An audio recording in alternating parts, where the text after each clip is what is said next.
आप सभी का खैर मकदम है नेशन इन्फो हब के इस हफ्तेवार सीरीज में। मैं उम्मीद करता हूं कि अभी तक आपको इस सीरीज से बहुत फायदा हुआ है। इस सीरीज में हमने सबसे पहले इंडियन लॉ फॉर ऑल या हिंदुस्तान का कानून सबके लिए, उसके तहत कॉन्स्टिट्यूशन पढ़ना शुरू किया। भारतीय संविधान जो है वो अपने आप में एक लिखित डॉक्यूमेंट है और बहुत बड़ा डॉक्यूमेंट में इसमें अलग अलग आर्टिकल है और उन्हीं आर्टिकल्स में बयान किया गया है, बताया गया है कि किस चीज को किस हिसाब से लेके चलना है। तो इससे पहले जो हमने वीडियो बनाया था वो था आर्टिकल 49 को लेकर। अगर आपने हमारा पुराना वीडियो नहीं देखा है तो हमारे चैनल के playlist Indian law for all पर विजिट कर आप आर्टिकल 49 में देख सकते हैं। आर्टिकल 49 में हमने बताया था कि कैसे प्रिजर्वेशन की बात की गई, कैसे कंजर्वेशन की बात की गई, हेरिटेज, हिस्ट्री एंड कल्चर को लेकर, मॉन्यूमेंट्स और ये सब जितनी भी चीजें हैं हिस्ट्री से रिलेटेड उन सबको बचाने की बात की गई। तो जल्दी से जाइए और हमारा पहला वीडियो देखिए और फिर कंटिन्यू कीजिए। तो अब हम जो आगे पढ़ेंगे वो है इंडियन कॉन्स्टिट्यूशन का part 4 directive principle of state policy का आर्टिकल नंबर 50। आर्टिकल 50 जो है वो बात करता है सेपरेशन ऑफ पावर का। सेपरेशन ऑफ पावर से क्या मतलब है? इसका मतलब ये होता है कि पावर जो है, जितनी भी शक्तियां हैं उन सबको बांट दिया गया है। अब कैसे बांट दिया गया है? तो हमारे देश में इसको 3 हिस्से में बांटा गया है। एक है लेजिस्लेचर, फिर है एग्जीक्यूटिव और उसके बाद है जुडिशरी। इन तीनों को सेपरेट किया गया है, मतलब कि तीनों को अलग अलग पावर दिया गया है, तीनों का अलग अलग जुरिस्डिक्शन है, उनकी हद बता दी गई है कि आप इस हद से बाहर जाकर काम नहीं कर सकते हैं और इसी को कहते हैं सेपरेशन ऑफ पावर। हमारे मुल्क में जितने भी काम चल रहे हैं वो अलग अलग जरिए से चल रहे हैं। जैसे कि पार्लियामेंट का काम या लेजिस्लेचर का जो काम है वो ये है कि वहां पर बिल लेके आए, वहां पे कानून बनाए। उसके बाद एग्जीक्यूटिव का काम ये है कि जो बिल पास हो गया है, जिसपे प्रेसिडेंट ने अपना साइन कर दिया है, उसको लागू करे। ये काम है एग्जीक्यूटिव का। एग्जीक्यूटिव के पास जितने भी लॉज आते हैं उन सबको लागू करना होता है आम जनता के लिए।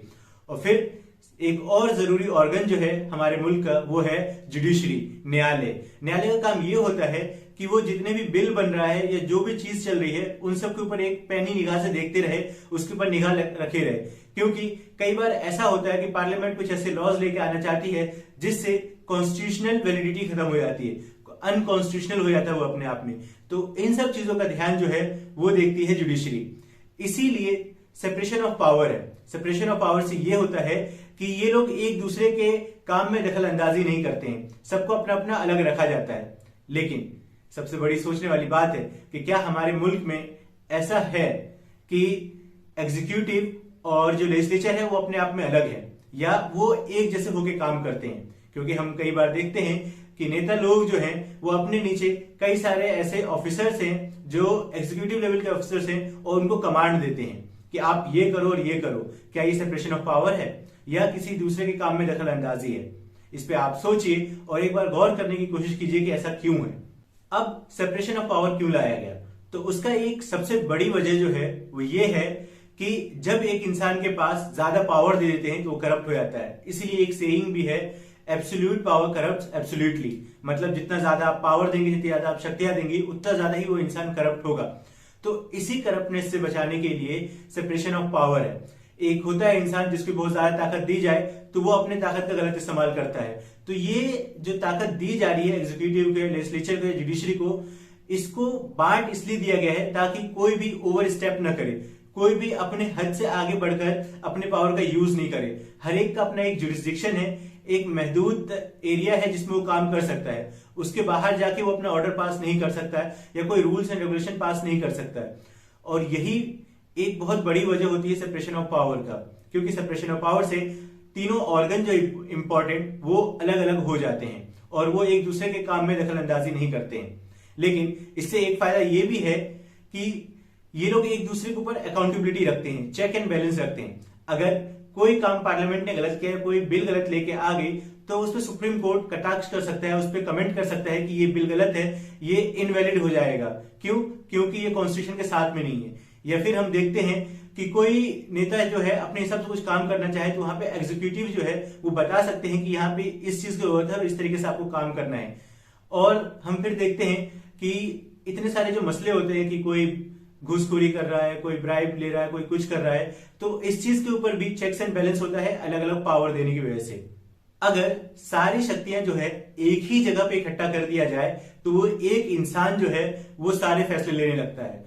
और जब एक इंसान सारे फैसले लेने लगे तो उसमें कई बार होता है कि वो गलत फैसले ले सकता है। इसीलिए इंडियन कॉन्स्टिट्यूशन का आर्टिकल 50 जो है साफ साफ बोल देता है कि सेपरेशन ऑफ पावर होना चाहिए एग्जीक्यूटिव, लेजिस्लेचर एंड जुडिशरी के बीच में। इन तीनों का ओवरलैप नहीं होना चाहिए, ये तीनों अलग होने चाहिए। तीनों जितने अलग होंगे उतना अच्छा काम करेंगे।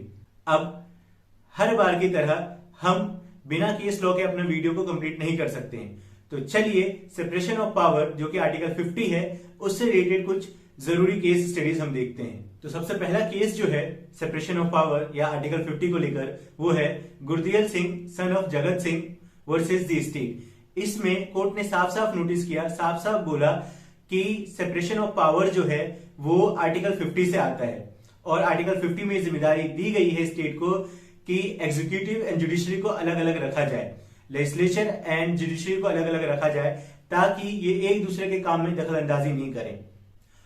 इसके बाद दूसरा केस जो है वो बहुत जरूरी केस है और ये केस है Keshavananda Bharati versus state of Kerala. इसमें सुप्रीम कोर्ट ने एक बात को नोटिस किया और बोला कि जो स्टेट है, जो पार्लियामेंट है, वो कोई अमेंडमेंट करे तो वो इस बात का ध्यान रखे कि बेसिक फंडामेंटल्स जो है कॉन्स्टिट्यूशन के उसको चेंज नहीं करे। मतलब कि कॉन्स्टिट्यूशन में जो फ्रेमवर्क दिया गया है, जो बेसिक स्ट्रक्चर है उसका, वो चेंज नहीं होना चाहिए। उसके सिवाय अगर कुछ दूसरा अमेंडमेंट होता है तो आप कर सकते हैं, लेकिन बेसिक जो है स्ट्रक्चर उसको आप नहीं बदल सकते। मतलब कि हम देखते हैं कि कोई बिल्डिंग है, उसके पिलर्स खड़े होते हैं, अब उस पिलर के बिना बिल्डिंग खड़ी नहीं हो सकती। वैसे ही कॉन्स्टिट्यूशन में कुछ पिलर्स हैं, आप उसको चेंज किए बिना अगर पार्लियामेंट कुछ अमेंडमेंट ला रही है तो वो ला सकती है, उसके पास आजादी है। तीसरा जो केस है आर्टिकल 50 से रिलेटेड वो है यूनियन ऑफ इंडिया वर्सेस संकल चंद हिम्मतलाल शेठ। ये केस है 1976 का। इस केस में भी सुप्रीम कोर्ट ने साफ साफ बोला कि आर्टिकल 50 जो है वो स्टेट की रिस्पॉन्सिबिलिटी है, डायरेक्टिव प्रिंसिपल स्टेट पॉलिसीज में है और इसमें साफ बोला गया है कि कैसे जुडिशरी को एंड एग्जीक्यूटिव को अलग अलग ब्रांच रखा जाए। ये दोनों अलग ब्रांच है, इनको अलग ही रखा जाए। तो ये था इस केस में। चलिए एक और आखिरी केस हम देखते हैं और आखिरी केस जो है वो है supreme court advocate on record association and another versus union of India और ये केस है 1993 का। इसमें सुप्रीम कोर्ट ने साफ साफ बोला कि जो जुडिशरी है उसके काम में पार्लियामेंट जो है, सेंट्रल गवर्नमेंट जो है वो दखल अंदाजी ना करे। वो उसके अपॉइंटमेंट में, वो उसके जजेस के अपॉइंटमेंट हो या किसी पब्लिक प्रोसिक्यूटर का अपॉइंटमेंट हो, किसी चीज का भी हो, इसमें दखल अंदाजी नहीं करे। और यहाँ पे साफ बोल दिया गया कि स्टेट जो है, सेंट्रल गवर्नमेंट जो है वो सिर्फ सेरेमोनियल फंक्शंस तक रहे, ना कि उसके आगे बढ़े और अपॉइंटमेंट्स में अपने दखल अंदाजी करे। तो ये 4 जरूरी केस हैं जो आर्टिकल 50 से रिलेटेड है। आर्टिकल 50 जो है वो बात करता है separation of power. Separation of power का मतलब है कि शक्तियों का विभाजन या शक्तियों को बांट देना, जो भी पावर्स है उसको डिस्ट्रीब्यूट कर देना अलग अलग ऑर्गन्स में। हमारे देश में 3 मेन ऑर्गन है। सबसे पहले आता है लेजिस्लेचर, उसके बाद एग्जीक्यूटिव, उसके बाद जुडिशरी। लेजिस्लेचर का काम है कि वो बिल बनाए, लॉज बनाए और उसको पास करे। एग्जीक्यूटिव का जो काम है वो है कि ये जो बिल और लॉज और रेगुलेशन जो भी आया है, जो पास हो गया है, उनको पूरी जगह पर एग्जीक्यूट किया जाए, उनको लागू किया जाए। और फिर जुडिशरी का काम है कि ये जो लॉज आ रहे हैं उन सब के ऊपर चेक्स एंड बैलेंस रखने के लिए कि क्या ये कॉन्स्टिट्यूशन के साथ चल रहे हैं या नहीं चल रहे हैं, कॉन्स्टिट्यूशनल वैलिडिटी इन लॉज के है या नहीं है। तो ये था आर्टिकल 50। मैं उम्मीद करता हूं कि आपको आर्टिकल 50 अच्छे तरीके से समझ में आ गया और आप इन वीडियोस को ज्यादा से ज्यादा लोगों तक शेयर कीजिए। आप जितने लोगों को इन वीडियोस को शेयर करेंगे उतने ही हमारी रीच बढ़ेगी और उतने ही उन लोगों को पता चलेगा कि कॉन्स्टिट्यूशन कितना जरूरी है समझने के लिए। Please like, subscribe and share. और आपके पास हमारे लिए कोई सजेशन है तो नीचे कमेंट में भी आप सजेशन लिखकर बता सकते हैं। Thank you for watching nation info hub.